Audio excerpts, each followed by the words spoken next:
These are some unprecedented attacks on the integrity of UNC.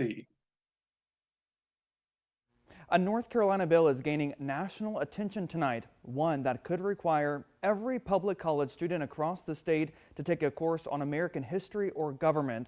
While it's getting praise from some lawmakers, there's pushback from hundreds of professors. I sat down with the person behind the bill.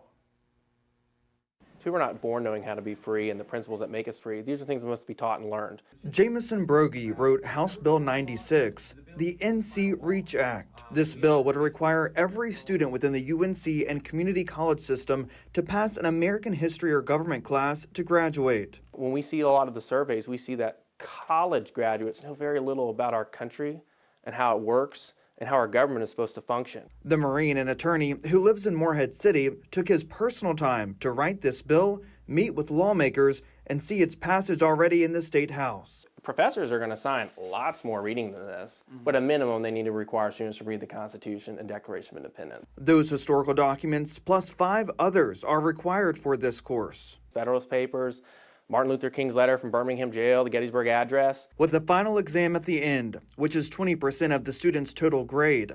The bill states the test must focus on the principles of the documents, perspectives of the writers, and historic context. My message to them is, what type of colleges and what type of universities do you want the UNC system to be? UNC Chapel Hill Associate Professor Michael Palm says this bill is an overreach, violating academic freedom on campuses. The problem here is that there's no place for politicians to determine what should be taught on a college university, let alone how it's taught. And I mean, one of the blatant ironies here is these tend to be the same politicians who are vehemently opposed to government regulation in other industries, but apparently it's okay for them to decide what classes should be taught on UNC campuses. The professors can teach the class however they want. The documents we put in there was a very simple floor. Professor Palm signed an open letter against the bill, along with nearly 700 of his colleagues. We're not just going away and going to let